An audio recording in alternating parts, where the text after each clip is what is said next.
새하얀 눈의 무게만큼이나 무거운 적막함이 내려앉은 평창의 한 시골 동네. 탄 냄새 확 나는데? 탄 냄새 나죠? 조금 나요. 화마가 핥히고 간 지 수십 일이 지났지만 아직도 매캐한 탄내가 낯선 방문객을 맞이합니다.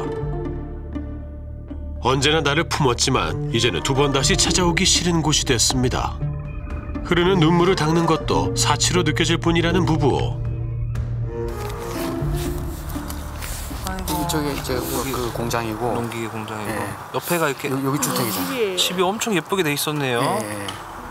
동네에 하나뿐인 농기계 수리점을 운영하며 열심히 살아왔습니다. 가게 옆엔 손수 집을 지어 살며 많은 애정을 쏟았던 부부. 농번기엔 발 디딜 틈 없던 이곳이 이젠 흔적조차 남지 않았습니다. 30년 동안 열심히 살아서 이뤄낸 정말 우리의 일상생활할 수 있는 터전이 없어졌다는 게 너무 한심하죠. 아이고.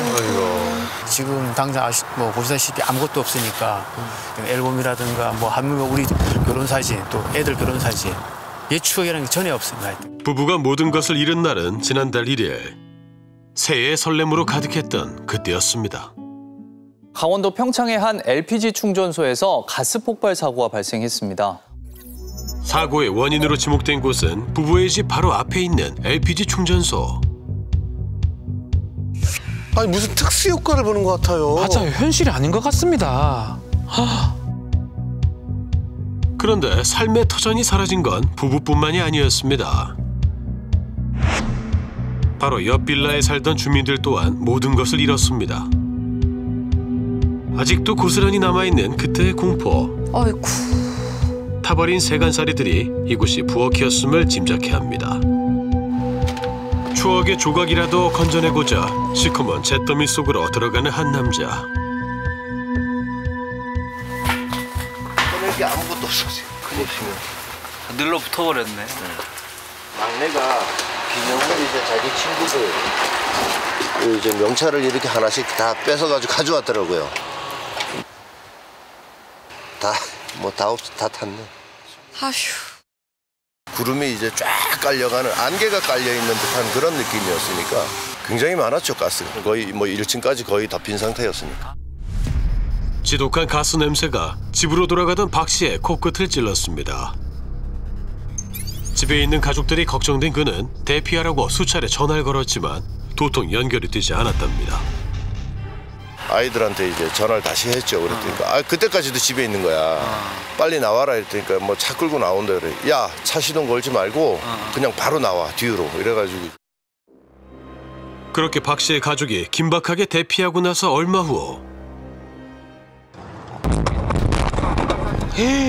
엄청난 폭발과 함께 10여 년간의 추억이 켜켜이 쌓인 보금자리는 한순간에 사라져버렸습니다. 큰일 날 뻔했어요. 대피를 만약에 안 했으면 여기에서 아이들이고 집사람이고 다 들어갔죠. 현재 박 씨 가족을 비롯한 빌라 주민들은 임시 숙소에서 생활하고 있습니다. 급하게 대피하느라 집에서 아무것도 챙겨 나오지 못한 사람들. 지자체를 비롯한 다양한 곳에서 지원의 손길이 이어지며 구호품으로 근근히 생활을 이어나가고 있습니다. 하지만 한겨울 칼바람을 맞으며 마루에서 생활해야 하는 현실에 억장이 무너집니다. 길게는 1년도 있어야 될 것 같고 어쨌든 집이 해결이 나야 저희가 움직일 수 있는 거니까 상황을 지켜봐야 될 것 같아요. 예상하지 못했던 갑작스러운 폭발 사고. 이로 인해 충전소를 중심으로 반경 300m 내에 있던 차량과 건물들이 망가졌습니다. 그렇다면 한 마을을 쑥대밭으로 만들고 평온했던 주민들의 일상을 앗아간 대형 참사의 원인은 무엇이었을까?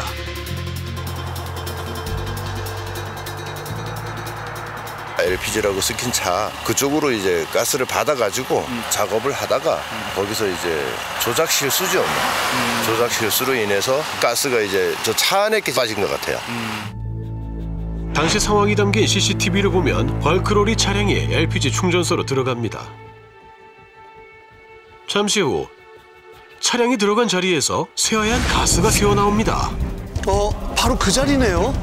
아. 그러네요. 순식간에 가스는 온 동네로 퍼졌고 커다란 폭발음과 함께 곳곳에서 시뻘건 불길이 치솟습니다. 아이고야. 경험 많은 베테랑 소방관도 쉽지 않은 현장이었다고 합니다.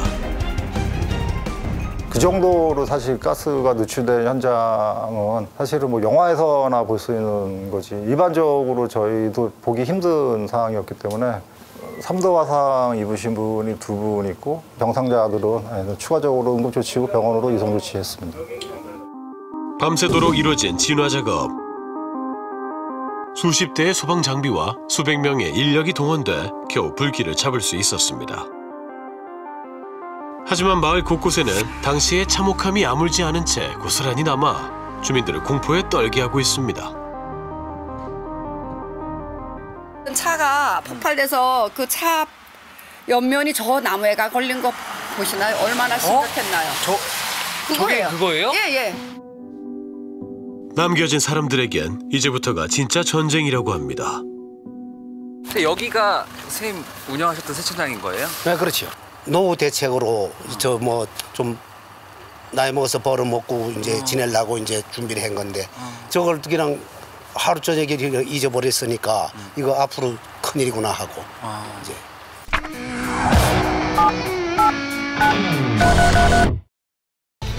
중상자 2명, 경상자 3명, 피해 건물 26채에 피해 차량 19대까지 대규모 재난이었던 가스 폭발 사고.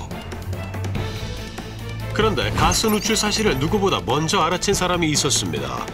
바로 평생을 이곳에서 산 정 씨입니다. 그는 생전 처음 듣는 소리에 깜짝 놀랐다고 합니다. 펑 이런 소리를 들었거든요. 휘 하는 소리가 나자마자 창문을 열어봤는데 가스가 그때부터 새기를 시작했습니다. 앞 3분경에 그게 폭발이 됐거든요. 그렇게 정 씨의 26분간의 생존 전쟁이 시작됐습니다. 우선 가스 누출 상황을 알리려 LPG 충전소에 여러 차례 연락을 취했답니다. 4번씩을 전화를 했지만 저쪽에서는 전화 안 받을 때는 저 완전히 미쳐버리겠더라고요, 진짜. 연락이 되지 않자 결국 정 씨가 직접 주민들에게 위급 상황을 알리기 시작했습니다. 그쪽에서는 아무런 대처도 못했어요. 저는 머릿속에 떠오르는 거 단지 2가지. 피해분들 없어야 되고 사상자들 없어야 되고 119, 112 주위에 사람들 전화 다 하고 전 제일 마지막에 나왔습니다.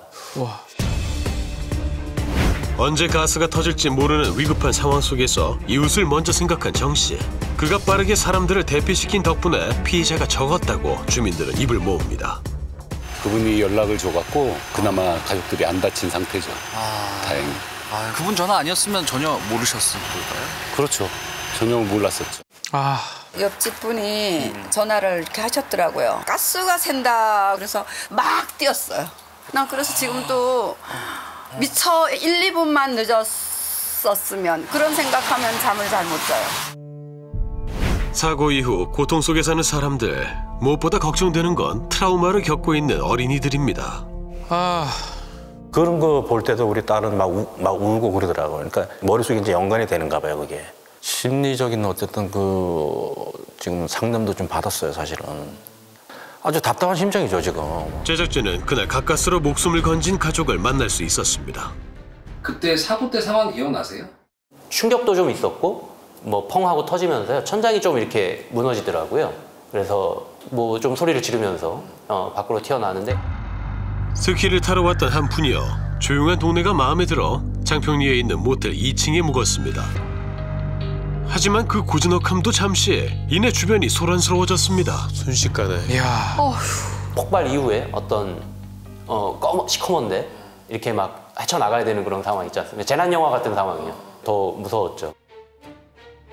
1층은 아수라장 그 자체. 다행히 모텔을 빠져나온 부녀는 곧장 차로 향했습니다. 하지만 최 씨의 차는 운행을 할 수 없을 정도로 타버린 상태. 증거를 남기고자 영상을 찍었지만 아수라장이 된 장면을 볼 때면 아찔하기만 합니다. 아이고.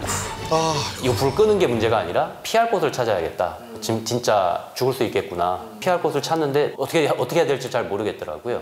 그럼요. 뭐 외지인이었던 부녀가 우왕좌왕하던 그때 그들에게 대피로를 알려준 사람이 있었다고 합니다.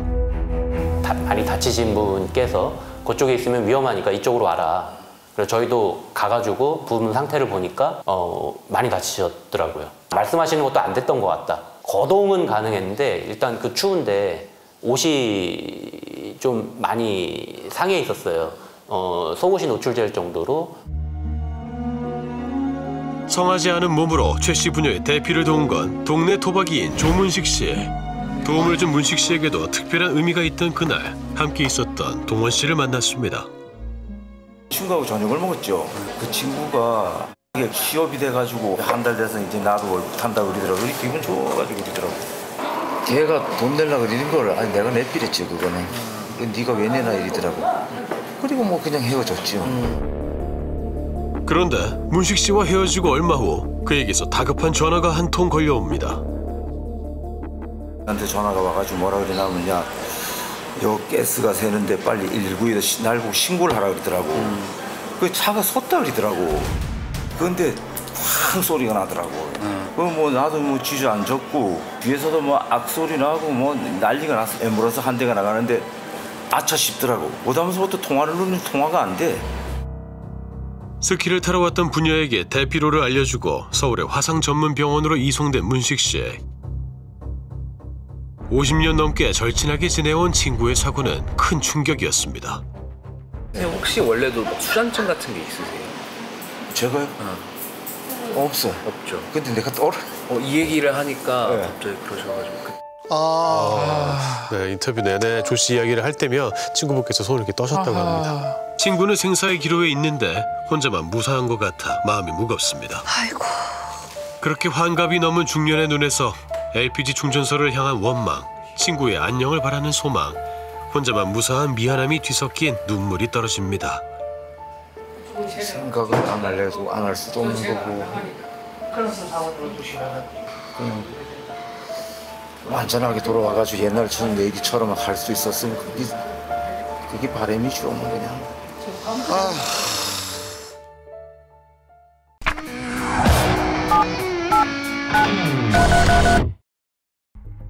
대형 사고가 발생한 LPG 충전소.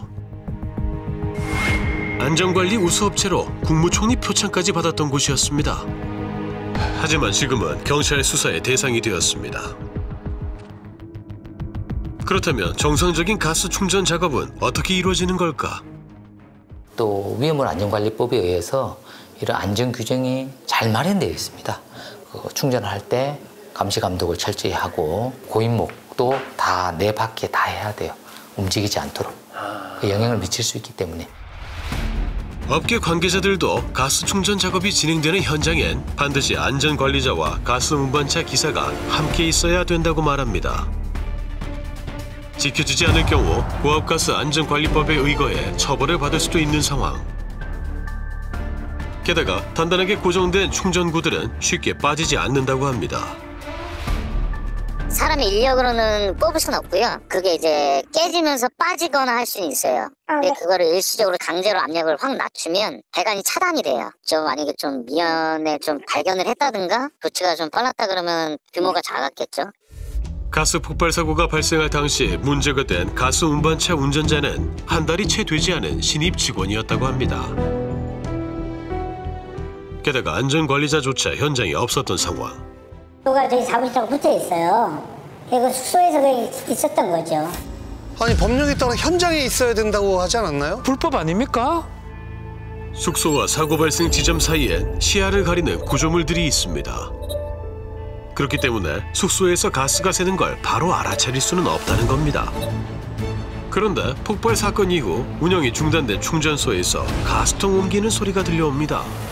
안녕하세요. 지금 어떤 일을 하고 계신가요? 충전이 안 되니까 아무것도 못하고 있어요. 여기를 비우는 걸로 알고 있는데 가스통이 들어왔다가 또 다시 나가고 이런 식으로 하면 제가 봐서는 영업하는 행위뿐이 안 되는 거죠. 보니까 여기 큰 통을 내리더라고요. 그러니까 저기 하산으로 들어가야지. 우리는 여기 정리 좀 하라고 해서 정리하자 하고 있거든요. 그런데 주민들은 가스 누출 사고가 처음이 아니라고 합니다. 2003년 4월 13일 날인가 아마 그럴 거야 아마. 밤 11시 반인가? 가스가 심하게 새는 소리가 굉장히 세게 들렸거든요. 바람 새는 소리 쎄한 소리 있지 않습니까? 쎄한 소리. 제가 119에 신고했었어요. 하지만 그때도 충전소는 전화를 받지 않았다고 합니다. 아유.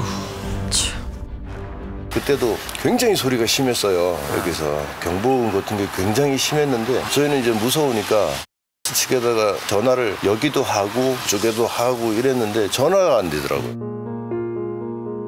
같은 사고가 반복되자 주민들은 언제 무슨 일이 터져도 이상하지 않을 폭탄을 안고 사는 것 같다고 말합니다.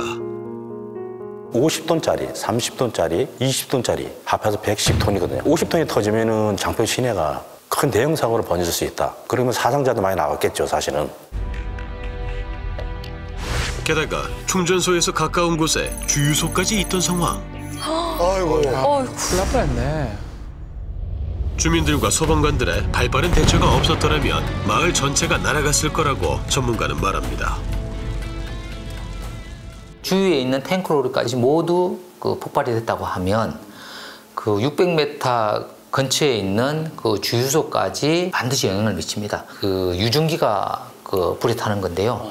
유증기에 충분히 불이 붙어서 주유소까지 폭발 위험이 있다고 볼 수 있습니다. 온 동네가 지금 대참사가 일어나지 않았을까 이렇게 판단이 됩니다. 과거부터 줄곧 안전관리에 문제가 있었던 충전소. 그들의 입장을 들어봐야겠습니다. 네, 안녕하세요. MBC 흔들라고요? 여기서는 저게 취재가 안 됩니다. 아 그래요? 어디로 가야 돼요? 그 현장 그 사무실. 현장 사무실에서는 여기 본사로 가라는데 지금. 그럼 어디로 가야 돼요? 어쨌든 뭐 여기서는 좀 답변할 수가 없어요. 그럼 사고 책임자는 지금 어디 있는 거예요? 다 모르는 거예요? 그러니까 그 부분을 지금 피디님한테 저희가 얘기할 의무는 없잖아요. 그럼 본사에서도 지금 하실 얘기는 없는 거예요? 저희가 그런 걸 가지고 했다부터 하시면 오히려 지금 회복하고 계신 분들한테 혼란이 오지 않을까 싶네요. 가스 폭발 사고가 있은 지 벌써 한 달이 지났습니다. 하지만 충전소 측은 아직 구체적인 보상 계획을 내놓지 않은 상황. 주민들은 하루빨리 진전성 있는 사과와 보상을 받고 마을의 평화를 되찾고 싶습니다. 오로지 빨리 수습을 해야 되겠다는 거. 그 외에는 지금 아무것도 못하고 있습니다. 책임을 져야 되잖아요. 해야 되잖아요, 저희가. 그래서 이제 저희들은 조속히 빨리 처리가 돼서 일상생활 돌아가서 웃으면서 소주 한잔 먹고 운동도 하고 대화도 하고 이렇게 했으면 좋겠어요.